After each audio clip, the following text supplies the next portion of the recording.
Yo, what is going on, guys? Welcome back to another video. So I was scrolling through my subscription feed on YouTube and I saw a video from one of my favorite YouTubers, Grab, who I've had on this YouTube page before, and he made a video reacting to Craig Button's top 50 prospects in the entire NHL. And just based on the thumbnail, I haven't seen the video yet. I'm going to watch it after I make my own. But just based on the thumbnail, I could tell that I was going to have a visceral reaction to this because, spoiler alert, he apparently has Matvei Michkov fifth out of NHL prospects, which is absolutely insane in my opinion. So I thought, not to copy him, but to kind of copy him, also do a reaction to this list. So it's from Craig Button, TSN. He's been obviously TSN's main scout now, on TV and shit like that. He has NHL front office experience. So let's get into it. You look up first. First up, it goes Boston College center Cutter Gauthier and Alexander Nikishin are the top players according to him. Obviously, you know my top player is Matvei Michkov, considering he's had historic numbers in the goddamn KHL, but let's go see it. We're not going to read all this extra stuff. We're going to get into it. All right. Cutter Gauthier, Nikishin, Ryan Leonard, Matvei Michkov. It's interesting. Nikishin, I don't know how he has Matvei Michkov's all the way down at 5, considering Nikishin has been fantastic at the KHL level. I have Nikishin as a top, either it was my 10th, I think. 10th. Yeah, he was 10th for me. He's great, but Matvei Michkov's 3 years younger, has been far more productive at the same age than Nikishin. I don't know. Nikishin's going to be a stud, but again, I just don't get how Matvei Michkov is this low. Ryan Leonard killing it at BC. Not Matvei Michkov. Will Smith, very good prospect. He was my number 2.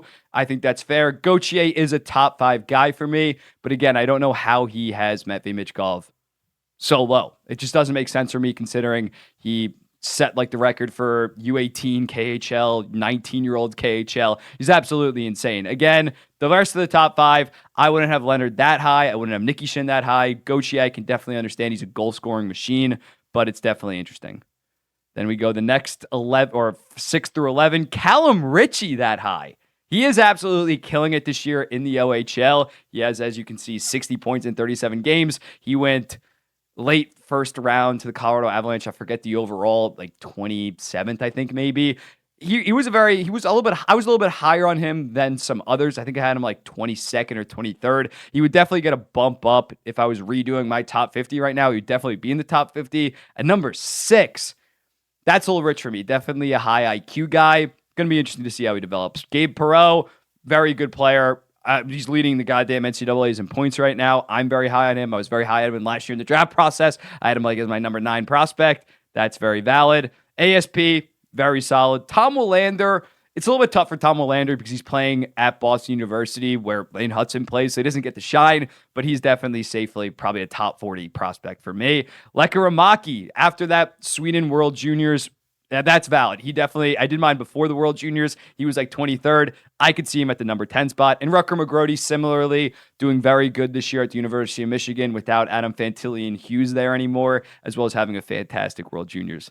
Let's go down 12 through 14. I don't have goalies in my top 50. I'm going to try to link my top 50 down below, but it would definitely be changed now because it was 2 months ago. Dustin Wolf had a little bit of trouble at the NHL level, but he's been so dominant at the AHL level. I still think that he is either the best or second best goalie prospect. And it'd be very interesting to see where he has Wallstead on this. Ostlund, I was very low on Austin on my last rankings. I would have him top 40, top 30 probably now, considering I watched most of Sweden's games at the World Juniors. He was an absolute stud. He is going to be very good on Buffalo. I think that he might end up being their number 2 center if Dylan Cousins doesn't pick up his shit. Yuri Kulich, another Buffalo guy. I had him about in the same range, either 13th or 14th, killing it in the AHL. Snuggerud really has started to heat up at the college level. He's back to being a top 15 guy. He fell back to 22nd or 23rd for me. Lane Hudson, I was higher on Lane Hudson. Lane Hudson's a very boomer bust guy. I think he's either going to be not Quinn Hughes 2.0, but a very effective offensive defenseman, or there's just not going to be a role for him in the NHL. If you get what I'm saying, he's either going to, his puck skills are either going to completely translate to the NHL, or he's going to fall flat on his face. I like to bet on the potential and the track record. I have him still in my top 10.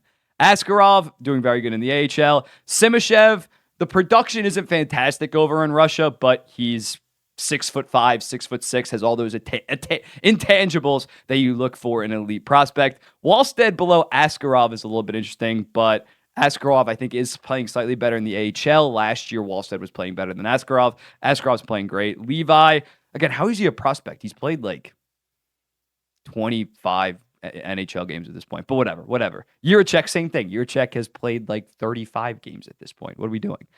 I would have Jiricek higher, obviously. Stankoven only at 22. That's wild. As you can see, he has 57 points in 46 AHL games. And I think that's wrong. I think he has like 30-something goals. So when looking at Stankoven, I think Stankoven's easily a top 10 guy. I know he doesn't have the best measurables. He's only 5'8" or 5'9", but he's been so productive at every single level. Was like almost as good as like Bedard at the WHL, and obviously in the AHL was leading the entire AHL in points. What are we doing? Oliver Bonk really having a good D+1. The London Knights are an absolute wagon. He's a big result. Coronado, I didn't count him on mine because he's played like 11 games in the NHL, but AHL, he's been killing it ever since he got sent down. Probably not exactly ready for the NHL at only 5'10", but he's still looking like an absolute stud. Simon Evanson, I'd have a little bit higher than that, but I can understand not amazing AHL production like an Olin Zellweger or a Brandt Clark.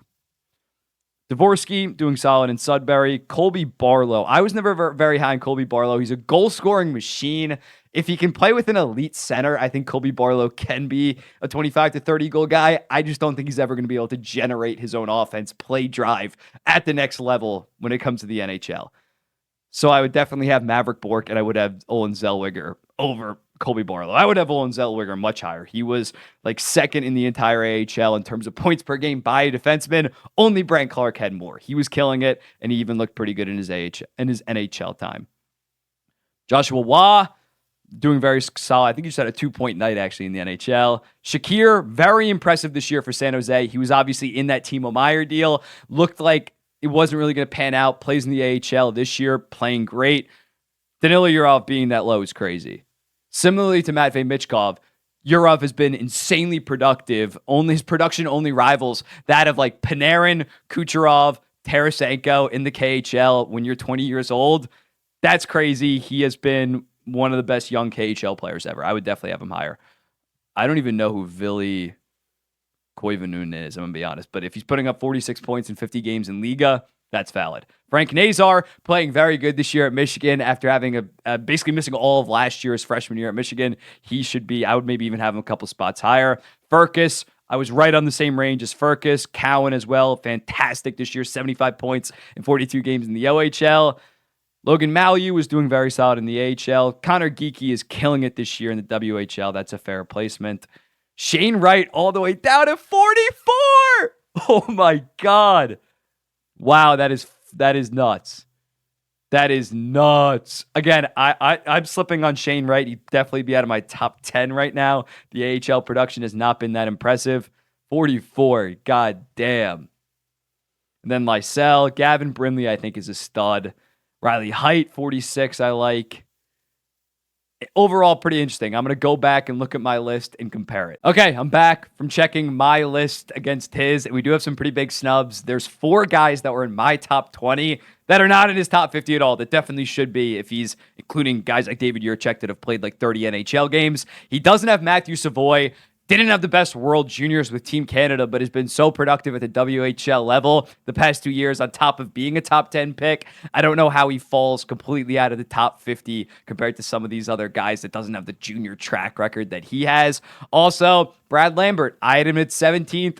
Nowhere to be seen on this, especially considering he's been so productive at the AHL level. You look at Maverick Bourque has been more productive. Maverick Bourque's 2 years older, still playing in the AHL versus Brad Lambert that was a 2022 guy. And Brad Lambert, like 6 months before the draft back in 2022, was expected to be like a top 5 guy. We always knew that the potential was there. He just had a bad draft year production-wise, but the tape was still off the charts, and he's proving it this year in the AHL. Definitely should be in a top 50.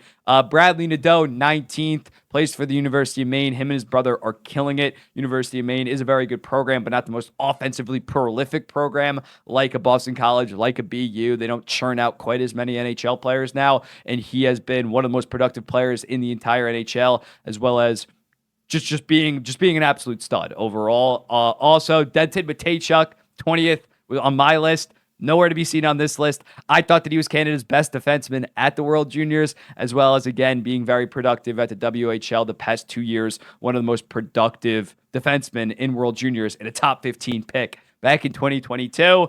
Seamus Casey, Also not on this. He was my 21st prospect.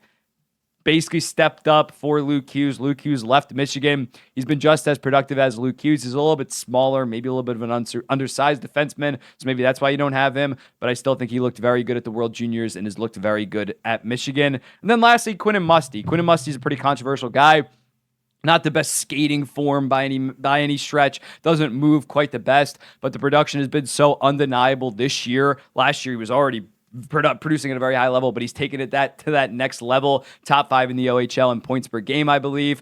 I think you definitely need to have him on your list. So overall, not the worst. I mean, besides Matvei Michkov, like, that's insane. Matvei Michkov 5. It's not the worst list ever. There are some snubs. They have all my top 15 prospects, in my opinion, are on the list, so that's good.